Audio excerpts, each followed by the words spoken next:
একদিন এই পৃথিবী ধ্বংস হয়ে যাবে। মানুষ সহ পৃথিবীর সকল জীবজন্তু, দৈত্য দানব মারা যাবে। জমিন ও আসমান কম্পিত হতে থাকবে। জমিন ফেটে যাবে, বাড়িগাড়ি পাহাড় পর্বত ধ্বনিত তুলার মতো উঠতে থাকবে। অতঃপর শুরু হবে এক নতুন জীবন, সেই জীবনের নাম আখিরাত। সবাইকে এই দুনিয়ার সকল কাজকর্মের হিসাব দিতে হবে। কে যাবে জান্নাতে, কে যাবে জাহান্নামে। মহান আল্লাহ রাব্বুল আলামিন সবাইকে পুনরায় জীবিত করে হাসরের ময়দানে দাঁড় করাবেন।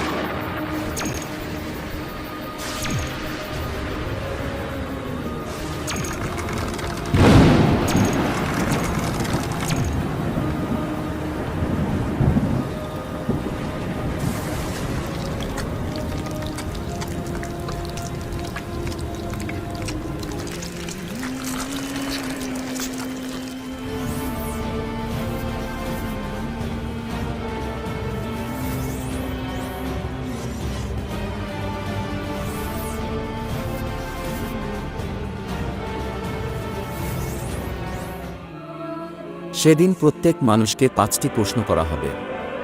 হাদিস শরীফে এসেছে, কিয়ামতের দিন কোনো আদম সন্তান 5টি প্রশ্নের উত্তর দেওয়া ছাড়া এক পাও নড়তে পারবে না।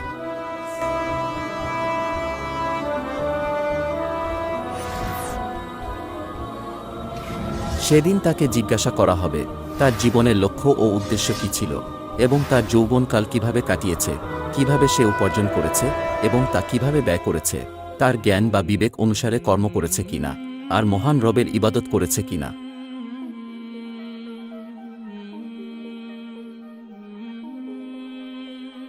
সে নিজের স্ত্রীকে আগুনে পুড়িয়ে হত্যা করেছে, অতঃপর সে জাহান্নামী।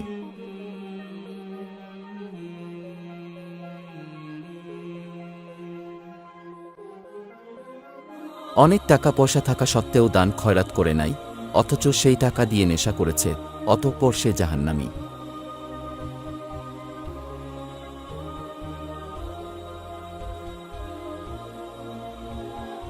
সে একটি মেয়ের সাথে জিনা করেছে এবং সে সর্বদা খারাপ কাজে লিপ্ত থাকত, অতঃপর সে জাহান্নামী।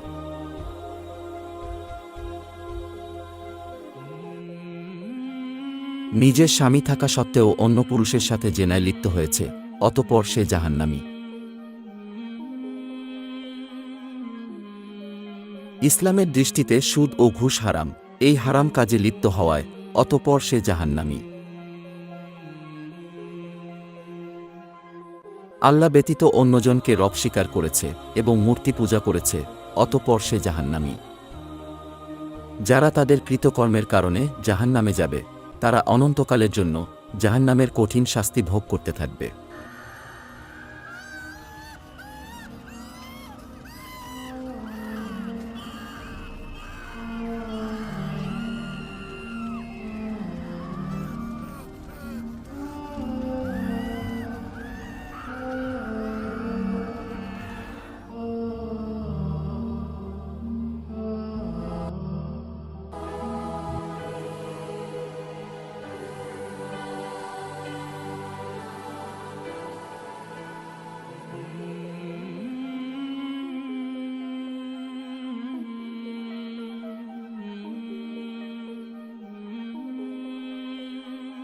এই ব্যক্তি গরিব মানুষের পাশে দাঁড়িয়েছে, দান খয়রাত করেছে, অতঃপর সে জান্নাতি।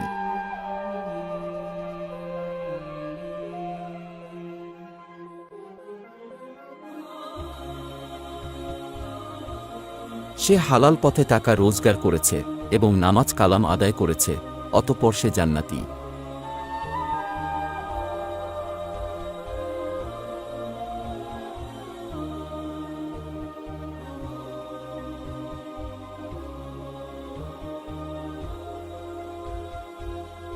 অসহায় মানুষদের সেবা যত্ন করেছে এবং মানুষের উপকার করেছে, অতঃপর সে জান্নাতি।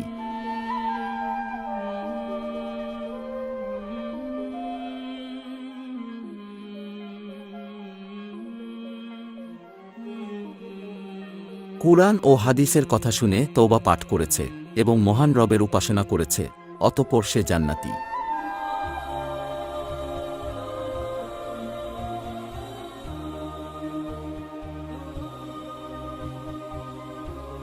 কুরআনের জ্ঞান শিক্ষা দিতে গিয়ে কাফেরদের হাতে পাথরের আঘাতে শহীদ হয়েছে, অতঃপর সে জান্নাতি।